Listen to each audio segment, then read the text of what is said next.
Hello दोस्तों, हम लोग डिविडेंड अपॉर्चुनिटीज इंडेक्स की बात करेंगे और वहां से हम चुन के लाए हैं 15 मिड कैप डिविडेंड कंपनीज। दोस्तों तो जो वीडियो है यहाँ पर टू पार्ट के दो वीडियो यहाँ पर बनेंगे। तो जो पहला वीडियो है, जो अभी का वीडियो जो आप देख रहे हैं, यहाँ पर हम टोटल 8 नाम डिस्कस करेंगे जो मिड कैप कंपनियां हैं और डिविडेंड अपॉर्चुनिटीज इंडेक्स का पार्ट है।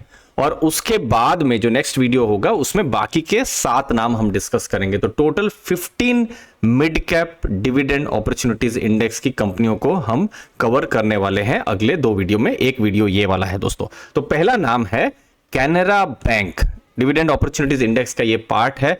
और डिविडेंड की अगर हम बात करें, जैसे पिछले साल जून में डिविडेंड आया था, कितना था? 3 रुपीज 22 पैसा का डिविडेंड आया था। और पिछले साल में ही मई के महीने में स्टॉक स्प्लिट भी यहां पर देखने को मिला था। एनालिसिस में और आगे जाते हैं तो फ्रीक्वेंसी कैसा है? 1 ईयर है। आप यहां पर जैसा देख ही सकते हैं कि एक बार जून में डिविडेंड आ रहा है, उससे पहले भी आप देखिए जून में ही आ रहा है। मतलब Q4 का जब रिजल्ट्स आते हैं, अप्रैल मई में जब भी रिजल्ट आते हैं उसके बाद में डिविडेंड आता है। जब ये मैं वीडियो बना रहा हूं 80,000 करोड़ के आसपास में मार्केट कैप है।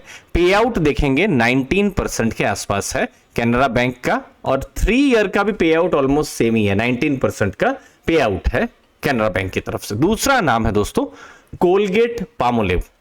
यहां इंटरेस्टिंग है, जैसे पिछले साल जो डिविडेंड आया था 48 रुपीज का इंटरिम डिविडेंड का 2 डिविडेंड आए थे और 10 रुपीज का स्पेशल डिविडेंड था। तो टोटल 58 रुपीज का डिविडेंड आ रहा था। ठीक है, अभी इस फाइनेंशियल ईयर में भी अभी देखिए बिल्कुल लेटेस्ट में, ये नवंबर में एक्स डेट थी, तो 24 रुपीज का इंटरिम डिविडेंड आया हुआ है। ठीक है, एनालिसिस में आते हैं तो कोलगेट की तरफ से आप देखेंगे साल में 2 बार डिविडेंड आ रहा है। कब? एक Q2 के बाद और Q4 के बाद दोस्तों। ठीक है, अभी भी आप देखेंगे Q2 के बाद एक डिविडेंड आ चुका है। अच्छा, पिछली बार देखिए डिविडेंड पे आउट ज्यादा था, जनरली 100 रहता है, बट ये 100 से भी ज्यादा, मतलब प्रॉफिट जितना किया उससे ज्यादा डिविडेंड पे किया है। और देखिए वो आपको यहां पर चूंकि स्पेशल डिविडेंड आया हुआ है तो उससे थोड़ा बहुत हिंट वहां से मिल भी जा रहा है कि इनका जो डिविडेंड पे आउट है थोड़ा ज्यादा हो सकता है। बट अगेन यहां पर लास्ट 3 इयर्स भी आप देखेंगे 101 से 119% का पे आउट है।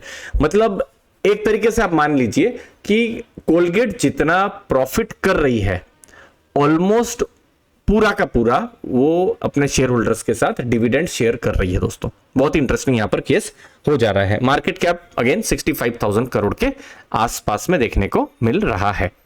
तीसरा नाम है दोस्तों HDFC AMC। यहां पर डिविडेंड जैसे लास्ट ईयर अगेन देख सकते हैं जून के महीने में आया था 70 रुपीज का, उससे पहले 48 रुपीज का। तो फ्रीक्वेंसी क्या है? 1 ईयर, साल में एक बार ही आता है। तो इस बार देखना है, जैसे जनरली Q4 के रिजल्ट के बाद में डिविडेंड आता है, तो इस बार देखते हैं कि क्या Q4 के बाद डिविडेंड आ रहा है, नहीं आ रहा है। तो वो इंपॉर्टेंट रहेगा क्योंकि एक बार ही डिविडेंड आ रहा है अगर हम लास्ट 3 साल का डेटा देखते हैं तो।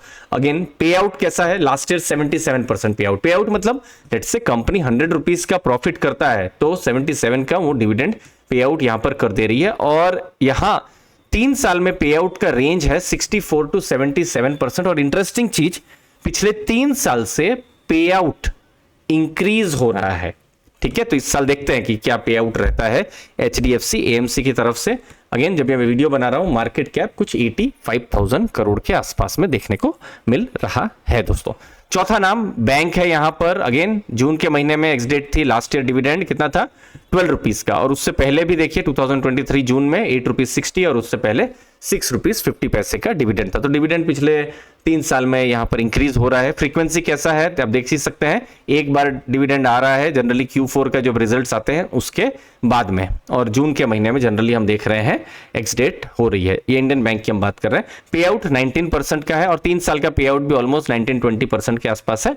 मार्केट कैप 74,000 करोड़ के आसपास है। अगला नाम है दोस्तों इंद्रप्रस्थ गैस। यहां बहुत लेटेस्ट अभी जनवरी के महीने में बोनस आया था, तो इसीलिए जो डिविडेंड है वो थोड़ा एडजस्ट हमको करना पड़ेगा। ठीक है, अब जैसे डिविडेंड जैसे लास्ट ईयर आप देखेंगे 4 रुपीज और 5 रुपीज था, तो टोटल कितना 9 रुपीज था। लेकिन चूंकि यहां पर बोनस आया हुआ है तो एडजस्टेड डिविडेंड कितना हो जा रहा है? 4 रुपीज 50 पैसे का एडजस्टेड डिविडेंड। अभी नवंबर में एक और डिविडेंड आया था, वो भी एडजस्ट होके 2 रुपीज 75 पैसा हो जा रहा है। तो फ्रीक्वेंसी किस तरीके से है? साल में 2 बार है। अगेन Q2 और Q4 के बाद। इस बार ऑलरेडी देखिए Q2 के रिजल्ट, ये देखिए नवंबर में 5 रुपीज 50 पैसा का डिविडेंड आया था। अगेन अब एडजस्ट हो गया है तो 2 रुपीज 75 पैसा का आप एडजस्ट मान सकते हैं। पे आउट कितना था? 36%, बट पे आउट में हमको बहुत वेरिएशन देखने को मिला है, 29%, कभी 36%, कभी 63%। ठीक है, तो पे आउट में कोई रेंज जैसा नहीं पता चल रहा है, जैसे अभी कुछ बैंक्स में हमने देखा था 19-20%। ठीक है, कोलगेट के केस में देखा था 100% के आसपास ही आ जा रहा है, लेकिन यहां पर थोड़ा वेरिएबल, थोड़ा सा डिफरेंट है, पता कर पाना बहुत मुश्किल है कि क्या पे आउट अभी के जो फाइनेंशियल ईयर एटसेट्रा में हो सकता है। तो ये अगेन कंपनी के प्रॉफिट्स, बोर्ड ऑफ डायरेक्टर्स क्या डिसाइड करते हैं बिजनेस को लेकर, वो फिर पता बाद में चलेगा दोस्तों। अब 28,000 करोड़ का अगर हम देखेंगे तो मार्केट कैप यहां पर आईजीएल की तरफ से है। अगला नाम है LIC हाउसिंग। एक बार डिविडेंड आ रहा है, देखिए अगस्त के महीने में, अगेन Q4 के रिजल्ट के बाद में। लास्ट ईयर 9 रुपीज का डिविडेंड था, फिर उससे पहले 8 रुपीज 50 का जो था डिविडेंड 2 साल आया हुआ है। 2022-23 में सेम डिविडेंड आया हुआ है। तो फ्रीक्वेंसी क्या है, साल में एक बार। अगेन Q4 रिजल्ट जनरली अप्रैल मई के महीने में आ जाता है, लेकिन जो एक्स डेट आते आते अगस्त का महीना हो जा रहा है। पे आउट बहुत कम है, 10% का ही पे आउट है, और 3 साल का पे आउट आप देखेंगे 10 to 20% है। ठीक है, मार्केट कैप अभी 31,500 करोड़ के आसपास में देखने को मिल रहा है दोस्तों। अगला नाम है IT कंपनी एम्फासिस। एम्फासिस की तरफ से भी एक बार डिविडेंड जैसे लास्ट ईयर जुलाई में आया है, कितना 55 का, उससे पहले 2023 में अगेन 50 रुपीज का।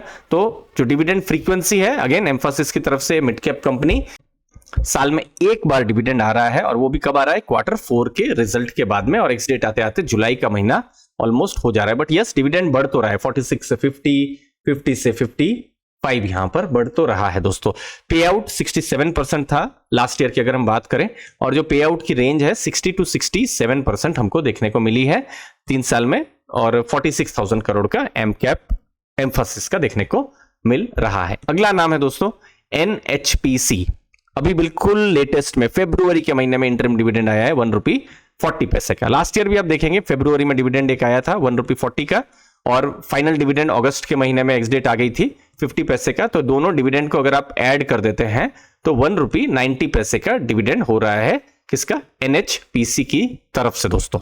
तो यहां फ्रीक्वेंसी क्या है, ट्वाइस ए ईयर है, 2 बार है, एक Q3 के बाद। इनफैक्ट अभी देखिए Q3 के रिजल्ट अभी रिसेंट में ही आए थे, फरवरी में ऑलरेडी ये 1 रुपी 40 पैसे का डिविडेंड यहां पर आपको देखने को मिला था, और दूसरा कब है, Q4 के रिजल्ट के बाद। ठीक है, पे आउट कैसा है, 53% का पे आउट हमको देखने को मिला है, और लास्ट 3 इयर्स का पे आउट जो है रेंज 48% to 53%। मतलब आप मान सकते हैं कि लेट्स से कंपनी जितना प्रॉफिट कर रही है उसका ऑलमोस्ट आधा के आसपास में डिविडेंड पे वो कर दे रही है। मार्केट कैप आप देखेंगे 83,000 करोड़ के आसपास में है। तो यहां पर हमने कुछ नाम यहां पर आपके साथ डिस्कस किए हैं।